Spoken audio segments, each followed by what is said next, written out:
जय श्रीमन नारायण।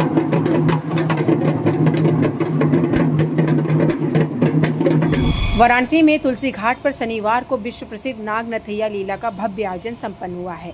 गंगा तट पर सुबह से श्रद्धालुओं की भारी भीड़ उमड़ी और पूरे घाट पर कृष्ण भक्ति का वातावरण छा गया। भगवान श्री कृष्ण के द्वारा काली नाग पर नृत्य की झांकी देखते ही भक्तों में उत्साह चरम पर पहुंच गया।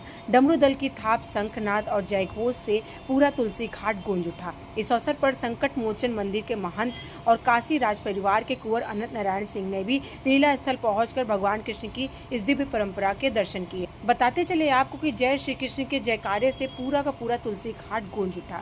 हर साल कार्तिक मास के शुक्ल पक्ष की एक विशेष संध्या को तुलसी घाट पर गंगा किनारे ऐसा दृश्य देखने को मिलता है जब पूरी काशी हर हर महादेव से लेकर जय श्री कृष्ण के जयकारे से गूंज उठती है। शाम 4 बजे जैसे ही श्री कृष्ण स्वरूप अपनी टोली के साथ घाट की सीढ़ियां उतरे, पूरा वातावरण भक्तिमय हो उठा। टोडरमल की दान की हुई हवेली की बुर्ज पर बैठा कंस और घाट पर विराजे संकट मोचन मंदिर के महंत इस अनोखी लीला के साक्षी बने हैं। इस लीला को गोस्वामी तुलसीदास ने शुरू कराया था। ये 500 साल से चल रही एक अनोखी परंपरा है। कहा जाता है कि वृंदावन के कालीदह घाट पर कान्हा ने लीला की और यमुना से कालिया नाग को काबू किया। उसी तरह इस लीला का संदेश भी कालिया नाग रूपी नलों से गंगा को साफ करने का होता है। इस लीला को देखने के लिए लाखों की भीड़ जमा होती है। कहा जाता है कि इस लीला को देखने की सम्राट अकबर ने 1553 में इच्छा जताई थी और नाव से आकर इस लीला को देखा।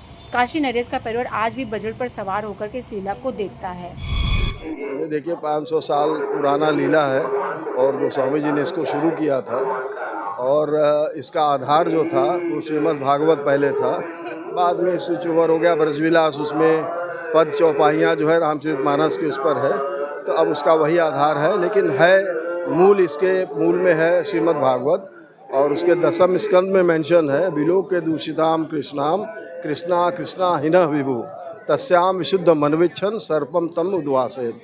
कि कृष्ण जी ने जब देखा कि यमुना का जल एकदम विषाक्त हो गया और इतना विषाक्त है कि उसके वाष्प से इवन पक्षियाँ जो उड़ती थी कालीदह के ऊपर से वो इफेक्टेड होके गिर के उस कालीदह में गिर के मर जाती थी, तो कृष्ण जी के मन में आया कि हम किसी न किसी बहाने इस काली नाग को इस यमुना से उद्वासित करेंगे। तो वही गेंद खेलने का बहाना था। उनके सखा जिद करते हैं कि आप गेंद लाइए और कालीदह में उस समय सबको पता था कि जो जाता है लौट के नहीं आता है। बावजूद इसके भगवान कृष्ण वही कदम के पेड़ से कालीदह में कूदे और काली नाग को उद्वासित करके रमणक द्वीप भेजा और गेंद लेकर चले आए। तो उनका टारगेट था कि यमुना को विष से मुक्ति दिलाना और यमुना फिर सात्विक भाव से अपने बहने लगी। यही कुल लीला है और इसमें कोई इन्विटेशन नहीं होता है और आप गैदरिंग देखते पूरा बनारस क्या बाहर से भी लोग आते हैं इस लीला के लिए और इसमें माना जाता है कि भगवान अपने स्वरूप में इसमें रहते हैं, लोग उनका दर्शन प्राप्त करके घर जाते हैं। ये शुरू से हम तो अपने बचपन से देख रहे हैं, लेकिन पूर्वजों से हम सुनते हैं, शुरू से महाराज इस लीला में आते हैं, अटेंड करते हैं, भगवान कृष्ण का दर्शन करते हैं और जाते हैं। ये देखिए अब एग्जैक्ट तो हम नहीं बताया, लेकिन 400 साल से ज़्यादा पुरानी है। कुछ लोग कहते हैं 500 साल, लेकिन 400 से तो ऊपर है, ये पक्का है।